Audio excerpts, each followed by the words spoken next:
అక్మో TV devotional కు స్వాగతం. మనం కలిసి ఈ భక్తి కథలను అన్వేషిద్దాం. అందం ప్రాణాలు కాపాడుతుందా, లేక ఆపదలో ఆదుకునే గుణం కాపాడుతుందా? మంటల్లో చిక్కుకున్న నెమలిని శివయ్య ఎలా రక్షించాడో చూడండి. అది ఒక అందమైన అడవి. అక్కడ ఒక నెమలి తన అందాన్ని చూసుకొని చాలా గర్వపడుతూ ఉండేది. ఒకరోజు అటువైపుగా ఒక ఏనుగు వస్తుంది. నెమలి గర్వంగా, ఆహా, నా పింఛం రంగులు చూడు, సూర్యకాంతిలో ఎలా మెరిసిపోతున్నాయో. ఈ అడవిలో నాకంటే అందమైన వారు ఎవరైనా ఉన్నారా? అస్సలు ఉండరు అని అనుకుంటూ ఉండగా ఏనుగు అక్కడికి వస్తుంది. అప్పుడు నెమలి ఏనుగును చూసి, ఓహో ఏనుగు మామ, నువ్వా? ఏంటి అలా నడుస్తున్నావు? ఒక్కసారి నా పింఛం చూడు, ఎంత అందంగా ఉందో. మళ్ళీ నిన్ను నువ్వు చూసుకో. ఆ ముడతలు పడ్డ చర్మం, ఆ నల్లటి రూపం, చిచ్చి, చూడటానికే ఎంత వికారంగా ఉన్నావో తెలుసా అని అంటుంది. అప్పుడు ఆ మాటలకి ఏనుగు ఇలా అంటుంది, నిజమే నెమలి బావా, నీ పింఛం చాలా బాగుంది. భగవంతుడు నీకు అందాన్ని ఇచ్చాడు, నాకు బలాన్ని ఇచ్చాడు. కానీ ఒక్కటి గుర్తుపెట్టుకో, అందం అనేది కేవలం కంటికి కనిపించేది మాత్రమే. సమయం వచ్చినప్పుడు పనికొచ్చే గుణమే అసలైన అందం అని అంటాది. ఆ మాటలకు నెమలి బిగ్గరగా నవ్వుతూ, నీలాంటి వికారమైన వాళ్ళు ఇలాంటి కబుర్లే చెప్తారు మామ. అందం లేని నీ బలం ఎందుకు దండగా? నా అందం ముందు నీవు నీ గుణాలు ఎందుకు పనికిరావు అని అంటాది. అంటుండగానే ఏనుగు అక్కడి నుంచి వెళ్ళిపోతుంది. కాలం ఎప్పుడూ ఒకేలా ఉండదు. నెమలి తన అందాన్ని చూసి మురిసిపోతున్న సమయంలోనే అడవిలో అనుకోకుండా కార్చిచ్చు చెలరేగింది. అప్పుడు నెమలి కంగారుగా, అమ్మో, ఏంటి మంటలు, చుట్టూ పొగ కమ్మేస్తుంది, నేను త్వరగా ఇక్కడి నుండి ఎగిరిపోవాలి, లేకపోతే ప్రాణాలు దక్కవు అని అనుకుంటుంది. అయ్యో, ఏమైంది? నా పింఛం ఎందుకు రావడం లేదు?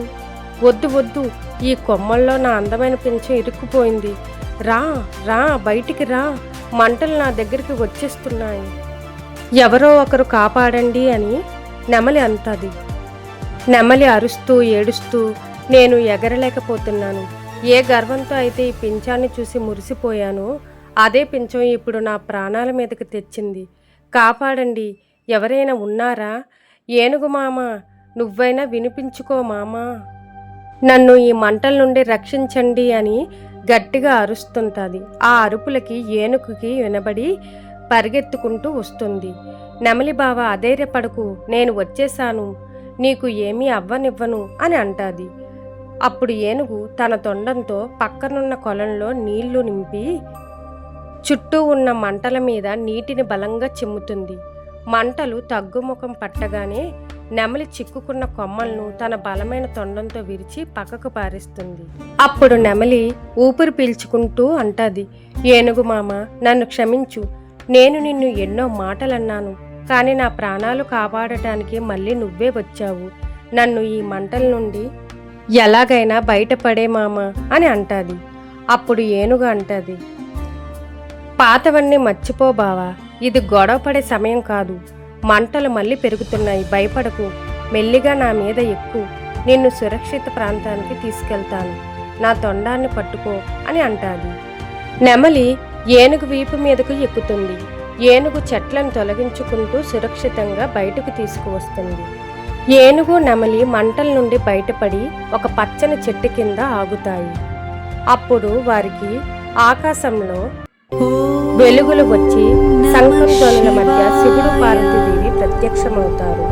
వాళ్ళని చూడగానే ఏనుగు నెమలి నమస్కరిస్తాయి.